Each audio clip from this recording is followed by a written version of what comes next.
I'm Zhang Xinyi from Xinhua News Agency. This city, Qufu, is very famous for being the hometown of Confucius, who is the greatest educator and thinker, philosopher in ancient China. The reason why I'm here today is that China's National Teachers' Day is just around the corner, and I think it's a great idea to pay a visit to the hometown of the greatest teacher in China, Confucius, on this special occasion. And you may be curious about what is the painting behind me is really about. Actually, this painting is about Confucius giving lectures to his disciples at Xingtan, a place surrounded by apricot trees, and this is the very beginning that people started to know and got to know about the importance of education and teaching. And let's start here today to start our tour and find out more interesting stuff. Let's go.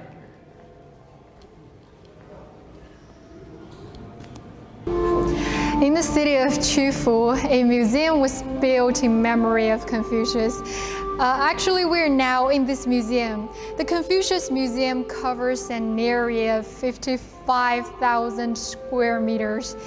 And the museum currently houses more than 700,000 cultural relics, including over 300,000 files about Confucius' families. And now we can see the precious files were on display. And also it houses over 40,000 plus classic books and over 8,000 ancient costumes and a number of musical instruments used when people were paying tributes to the Confucius. And these collections offer precious material for us to learn about the Confucius. And before we delve deeper, allow me to introduce a bit about the saint. Confucius lived during the spring and autumn period in ancient China, which was thousands of years ago from now. And he set up the first private school in China and had 3,000 disciples. And 72 of his disciples become very accomplished. The teachings of Confucius center on peace and social harmony, and the Confucianism, which steered Chinese society for more than 2,000 years. The Confucianism is still alive and very influential in China, and now is attracting interest from around the world. And also joining us today is my friend Li Qi, who works at the museum, and she will take us to a tour about the museum and we can learn more about the Confucius. Hi, Li Qi. Hi, Xi. Please say hi to our audience. Hi, guys. Yeah, we actually know about the Confucius is the greatest educator, philosopher in ancient China, and maybe the best teacher along the Chinese history. But we still wonder what's so great about him and what's so great about his teaching. And what maybe is there any clue in our museum? Yeah, of course. We especially designed this exhibition hall to introduce the sagely wisdom that Confucius had left for us.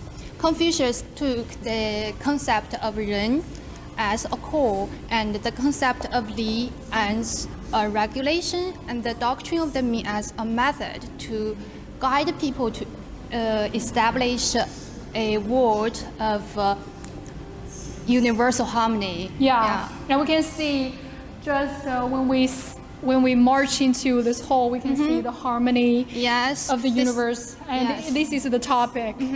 Actually, about what is a word of great harmony, I think the conversation between Confucius and his disciples recorded in the book of the Analects of Confucius can tell us Here it is.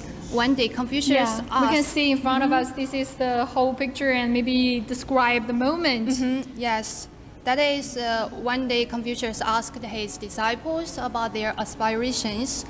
Some disciples show their interest in governing states or military training, or learn to serve at ancestral temple. Only one of his disciples, Zhengxi, said that he would like to put on his newly made dress in late spring and go with some young friends or young boys to purify themselves at the river.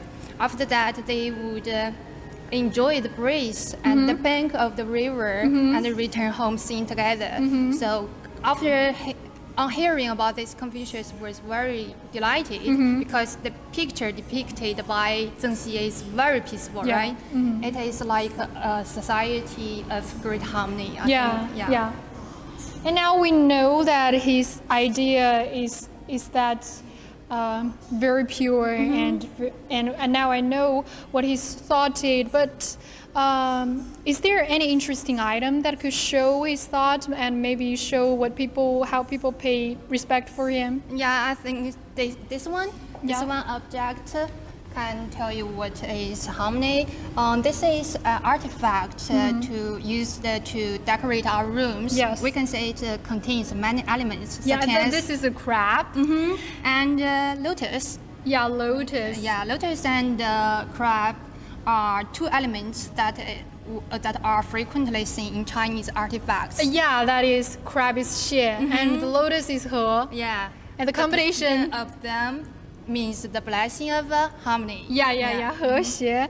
So this item is from Ming Dynasty. So people in that period of time, they also worship the idea of 和谐, of harmony. Yes, the idea of harmony has always been worshipped by Chinese people, I think. Yeah, okay. And we can see that the idea of harmony is also is worshipped by Chinese people from a long period of time. Yes. Yeah. If you are familiar with Confucius, at mention of Confucius thought, I think what firstly comes to your mind must be his thought of Ren, which is often translated as benevolence, right? Yes. And about what is benevolence, different disciples got different answers from Confucius, actually. One time, one of his disciples, Fan Chi, asked Confucius, what is Ren? Confucius said that to reap your success only after having dealt with difficulties, that can be called Ren. And Yan Hui also asked Confucius, what is Ren? Confucius said, by improving your self-discipline and observing the ritual propriety, then you can be called Ren. So anyway, Confucius gave a lot of elucidation about what is Ren, I think. Yeah. Yeah. So how to become Ren? Also, Confucius gave us our answer. He said by improving yourself and performing your responsibility to your parents, your society, your country, then you will be on the course of being Ren. Yeah. And we know there are many precious items, precious cultural relics in our museum, but there is maybe in front of us is one of the most famous and most precious one. It is one of our star exhibitions. Yeah, this is a painting about three saints, right? The topic is Confucius and his most famous disciples. We can see in the middle is Confucius, and standing right beside him are his two of his most famous disciples, who is Yan Hui, yes, and the other is Zheng Shen, right? This is a painting painted on a silk, ink painting on silk. But can you imagine what is on the three people's clothes? Actually, they are the Analects. They are the synthesis from the Analects of Confucius, the book. Now let's. By the aid of modern technology, we can see the details of on their clothes. Let's zoom in, and we can see that. Actually, this is the sentence from the Analects of Confucius.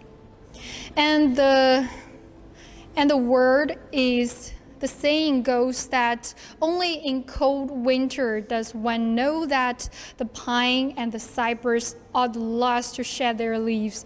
And this is a metaphor for the virtue of a true gentleman. This is a sentence, this is a saying from Confucius. And the hard work behind the painting actually show people in that period of time, they really worshipped Confucius' thoughts. Yes. And they really pay respect for this great teacher, right? Yes. Okay, Xing, after learning about Confucius thought, do you want to have a conversation with Confucius? Yeah, actually, I know what you're going to say because I have played this game. This is very interesting. And we can show our audience what this museum designed for the tourists to learn something more about Confucius. This is actually a very interesting interaction that you can have with Confucius designed by this museum. And we can see the surface is actually designed as an iPhone. And you can just have conversation with Confucius like he was living in this area of time, this period of time, and as if he was using the phone, right? You can see, like you can ask questions to the Confucius, like you can ask what he will do to something maybe in the social lives, and he will ask things to us too. Like he will ask if you know what should you do when you grab the new knowledge, and you will choose the right answer from his book, The Analects of Confucius. The right answer is to be sensitive and to be eager to learn new things, and always not be ashamed to ask. And that's the right attitude Confucius had towards learning new things. And today we've learned a lot of Confucius, and we've had a great tour at the Confucius Museum. And we've learned the life of him, and we've learned his teachings, his philosophies. But for the time limits, we cannot have a complete experience in this museum because it's just so huge. But if you got a chance, you definitely should pay a visit here, and it's definitely worth it. In the end, I will use one of the famous sayings of Confucius. It is always a delight to have friends coming from afar to end our live stream today. And thank you for joining us, and welcome to Chufu, and see you guys next time.